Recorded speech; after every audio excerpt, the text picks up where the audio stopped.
नमस्कार. 8व्या अध्यायामधला 4था प्रश्न.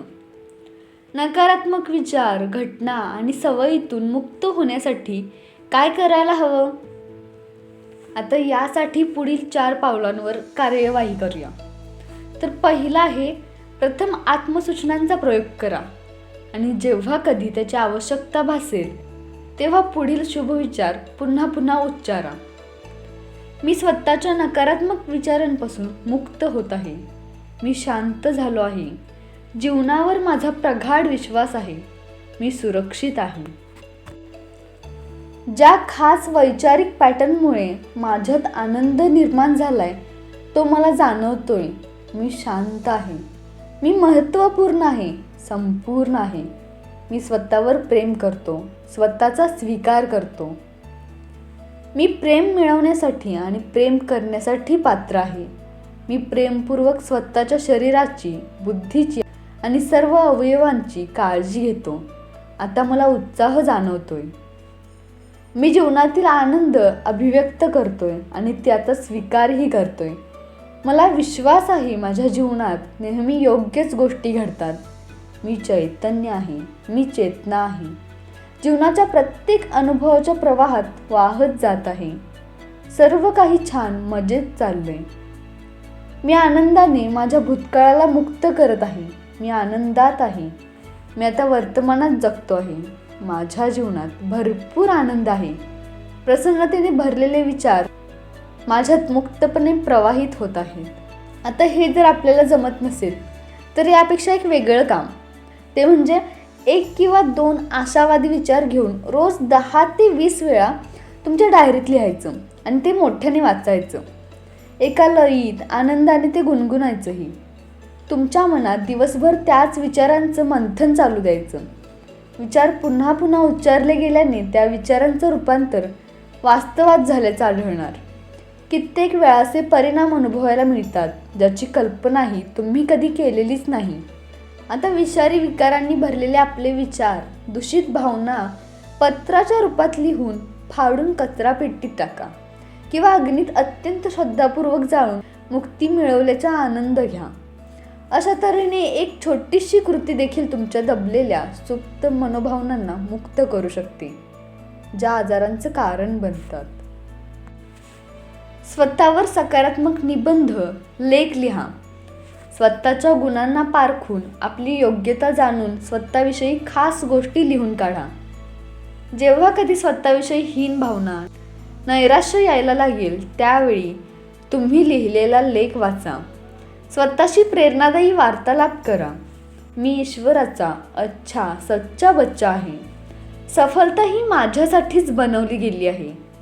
एखादं काम जर विश्वातील एखादा माणूस करून दाखवत असेल तर ते मीही नक्कीच करू शकेन. मी अतिशय उत्साही आहे. मी जिंकण्यावर नेहमी विश्वास ठेवतो. यांसारखे सकारात्मक विचार सतत बाळगा. आता 5वा प्रश्न आहे. बऱ्याच कालावधीपासून मी सकारात्मक विचार करत आहे, तरीही नकारात्मक परिणामच दिसून येत आहेत. असं का? याचं कारण अगदी स्पष्ट आहे. आज आपल्याला नकारात्मक परिणाम मिळत आहेत कारण आधी प्रदीर्घ काळ नकारात्मक विचारच तुम्ही करत होता, जे आत्ता फळ देत आहेत.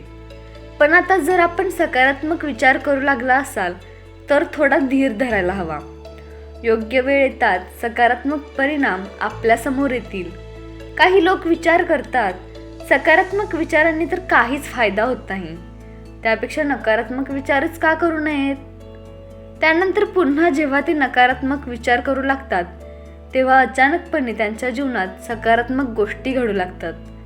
त्यावेळी मनात विचार येतो, अरे मी तर नकारात्मक विचार करत आहे, मग आता मला सकारात्मक फळं कशी मिळत आहेत?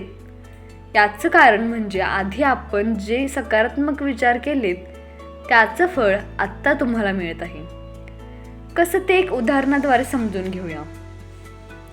समजा तुमच्या घरी 3 डबे आहेत. त्यांना खालच्या बाजूला नळ लावलेला आहे.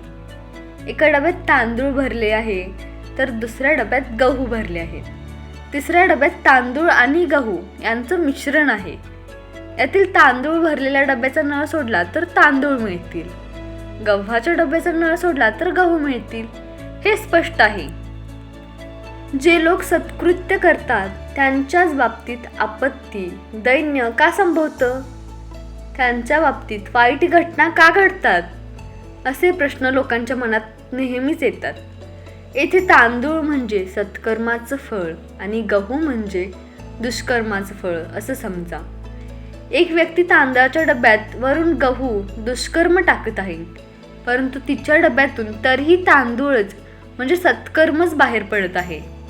दुसरी व्यक्ती गव्हाच्या डब्यात वरून तांदूळ टाकत आहे, तरीही त्या डब्यातून गहूच खाली पडत आहेत.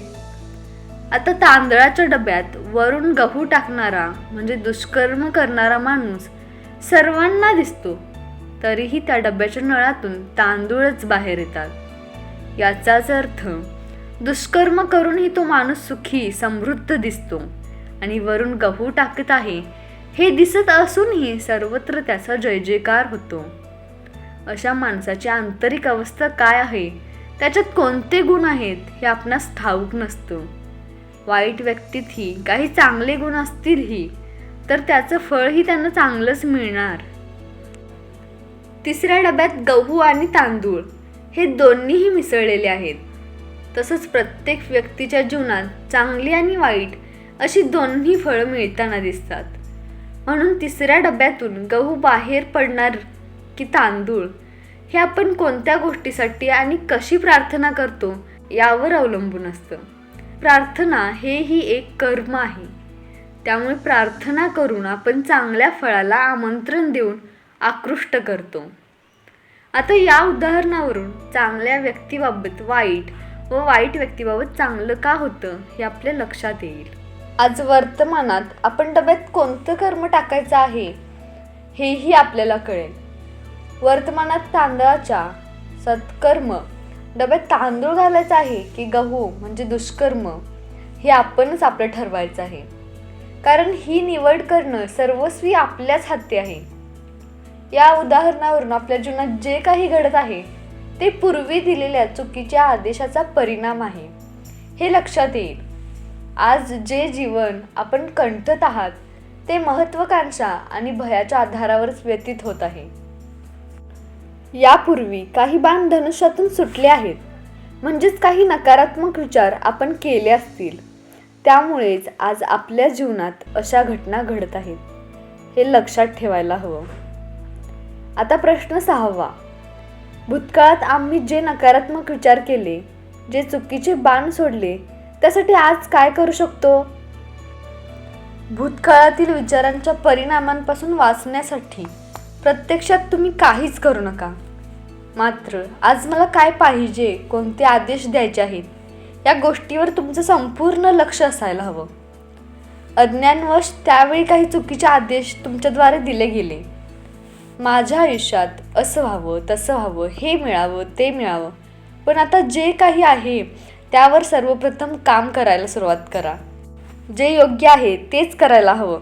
तुमच्या हातून जर दुधाची बाटली पडून ती फुटली तर मग आता पहिल्यांदा तुम्ही काय करणार? ती परत जोडली तर जाऊच शकत नाही. याचाच अर्थ जोडण्याचा प्रयत्न करणं व्यर्थच आहे. त्यावेळी करण्यायोग्य पहिलं काम म्हणजे काचा गोळा करणं. ते आधी सुरू करायला हवं. पूर्वीच्या चुकीच्या आदेशांमुळे काही चुकीच्या गोष्टींनी जीवनात प्रवेश केला आहे. आता मात्र तुम्हाला जे हवंय त्याचाच आदेश द्यायला हवा. जीवनात काही चुकीचे लोक आल्याने तुम्ही त्रासलेले, वैतागलेले असता. उदाहरणार्थ खाष्ट सासू मिळाली, आपलाच तोरा मिरवणारी सून मिळाली, पती पत्नी, शेजारी पाजारी, बॉस असे सर्व चुकीचे लोक तुमच्याच चुकीच्या आदेशामुळे आलेले आहेत हे नेहमी लक्षात ठेवायला हवं. अज्ञानात लोक बरीच चुकीची कामं करतात. TV बघताना एखादी लग्न न झालेली मुलगी म्हणते, मला जर माझी सासू असं टोचून बोलली तर मीही तिला तोंडावर उत्तर देईन, तिला चांगलीच वठणीवर आणीन. पण असा चुकीचा आदेश देऊन नकळत ती मुलगी खाष्ट सासूला आकर्षित करत आहे हे तिला माहीत नसतं. जर एखादी सासू मालिका बघून माझ्या सुनेनं जर असं केलं तर मी आधीच तिला पकडीन असं म्हणत असेल तर नकळत ती तशा सुनेलाच आकर्षित करत असते असा याचा अर्थ होतो. लोक TV मालिका बघून अर्थाचा अनर्थ करतात, एकमेकांविषयी गैरसमज करून घेतात. आधी जे बाण भात्यातून सुटले आहेत त्यांची चिंता सोडा. म्हणजे गतकाळात ज्या चुकीच्या गोष्टींची निवड झाली आहे त्या पूर्णपणे विसरून जा. त्याची फळं, परिणाम तर तुम्हाला मिळालेलेच आहेत. तुमच्या आयुष्यावर कोणत्या बाणाचा कसा परिणाम होतो हे अनेकदा तुम्हाला कळतही नाही. तुम्ही असे काही विचार केले, आदेश दिले, प्रार्थना केले ज्यामुळे आज आजारी पडलात.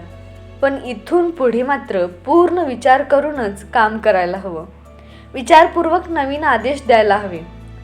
समजा तुम्ही उलटसुलट, पचायला जड असं काही खाल्लं असेल आणि त्यामुळे तुम्हाला त्रास होत असेल, तर आता नवीन आदेश असा असायला हवा, यापुढे मला निरोगी स्वस्थ राहायचं आहे. त्यामुळे माझ्या पोटात पचनशक्तीत दगडसुद्धा पचू शकेल इतकी ताकद असावी, जी कोणत्याही परिस्थितीत संतुलित राहील. असं जेव्हा होईल तेव्हा जुन्या बाणांचा यत्किंचितही परिणाम जाणवणार नाही. जुन्या बाणांमुळे कदाचित पोट दुखेल, पण तुम्ही मात्र इतके सशक्त झालेले असाल की ते दुखणंही सहजपणे पेलाल. काही त्रास झाला तरी कळणार नाही. अशा प्रकारे तुम्ही ध्यानात परिपक्व होताच त्रासदायक घटनेचाही आनंद घेऊ शकाल.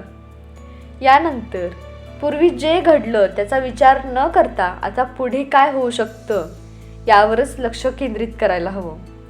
असं केल्याने विचार नियमाचा अधिकाधिक फायदा तुम्ही घेऊ शकाल. धन्यवाद.